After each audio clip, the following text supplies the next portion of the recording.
तो धन की दो ही गति हैं, या तो दे जाओ या फिर छोड़ जाओ। और वो धन की ही नहीं, ये तो हमने दान की बात कह दी, लेकिन यही स्थिति हमारे तन की भी है।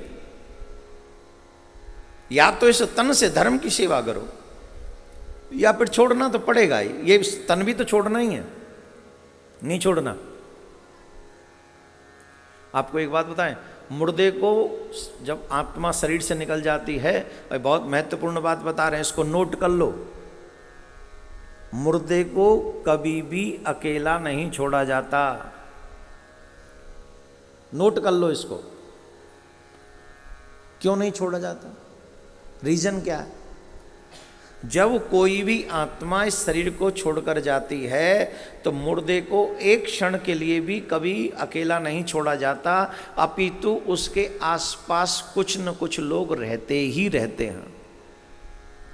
उसके पीछे कई रीजन हैं, उनमें से एक दो रीजन मैं आपको बताता हूं। पहला रीजन तो यह है कि जब वो शरीर छोड़ के आत्मा जाती है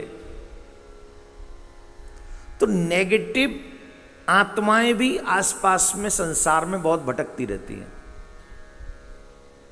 ध्यान देंगे, जो नेगेटिव, जिनको हम भूत प्रेत पिशाच पता नहीं क्या क्या कहते हैं, अगर वो मुर्दा वो सब अकेला छोड़ दिया जाए तो कोई भी नेगेटिव आत्मा उसमें प्रवेश कर सकती है अंतिम संस्कार से पहले पहले।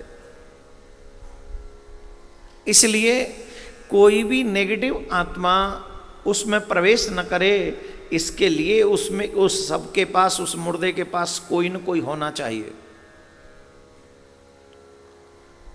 दूसरा रीजन ये भी है कि उस मुर्दे के, उस मतलब जो मरा हुआ शरीर है, उसमें से स्मेल आने लग जाती है, इसीलिए कहते। और हाँ, एक और बात, जो बहुत लोग गलती कर बैठते हैं, रात्रि में कभी भी अंतिम संस्कार नहीं करना चाहिए। सूर्यास्त के बाद अगर शरीर शांत होता है तो दूसरे दिन तक प्रतीक्षा करनी चाहिए, सूर्योदय तक, और सूर्य उदय होने पर ही उस व्यक्ति का, उस सब का अंतिम संस्कार करना। ये छोटी छोटी चीजें मैं इसलिए बताता हूं जिससे हमारे हर एक सनातनी को ये बातें पता हो। कई बार ऐसा होता है, रात्रि में शरीर शांत हो, शाम को शांत हो गया, अरे रात भर कौन रखेंगे, चलो रात्रि में जला के चले आए। नहीं, ये उस व्यक्ति के साथ अन्याय है जिस व्यक्ति ने पूरा जीवन तुमको दिया है। रात्रि के समय कभी भी किसी भी शरीर का अंतिम संस्कार नहीं होना चाहिए। ये विशेष बातें आप सबको ध्यान रखनी चाहिए। मुर्दे को कभी भी अकेला नहीं छोड़ना चाहिए। जब तक अंतिम संस्कार ना हो जाए, कोई न कोई उस सब के पास बैठा रहे। दूसरा, मुर्दा कितना शुभ होता है। अगर कोई व्यक्ति किसी कार्य के लिए जा रहा हो और सामने से सब यात्रा आ जाए, किसी का सब जा रहा हो और तुम किसी शुभ कार्य के लिए जा रहे हो, तो कई लोग तो डर जाते हो, माय गॉड अब क्या होगा, मुर्दा आ गया सामने से। ऐसा नहीं, किसी भी शुभ कार्य के लिए अगर आप जा रहे हो और सामने से मुर्दा आ गया तो डेफिनेट ये समझ लेना कि तुम उस कार्य में सफल हो गए। कई लोग मानते नहीं है, पर मैं जीता जागता उदाहरण हूं, मेरी जिंदगी की सच्ची घटना। जिस दिन मैं पहली बार श्रीमद् भागवत कथा करने जा रहा था वृंदावन से, विद्यापीठ चौराया, जानते हैं आप, सब जानते होंगे, तो मैं वहां खड़े होके बस का इंतजार कर रहा था, दिल्ली जाने वाली बस का। तो मुझे दिल्ली जाना था, बस की प्रतीक्षा कर रहा था। तो उसी समय एक महानुभाव, उनको भी मैं जानता ही था, जिनका सब मेरे सामने से निकला। जीवन की पहली कथा करने जा रहा था और मेरे आगे से वो सब यात्रा निकली।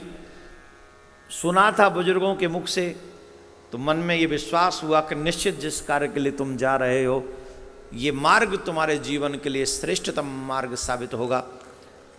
उस दिन निकल गए, प्रणाम किया सब यात्रा को, कथा करके आए। वो पहली कथा थी और आज तक कथा चल रही।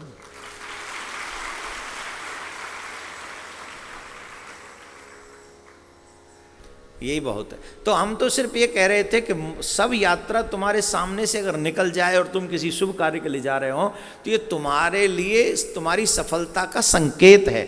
लेकिन उस समय आपको 3 बार कम से कम शिव शिव शिव कहना चाहिए। राम राम राम 3 बार कहना चाहिए, शिव शिव शिव 3 बार कहना चाहिए। तो आपका कार्य निश्चित तौर पर सिद्ध होगा। राधे राधे बोलना पड़ेगा।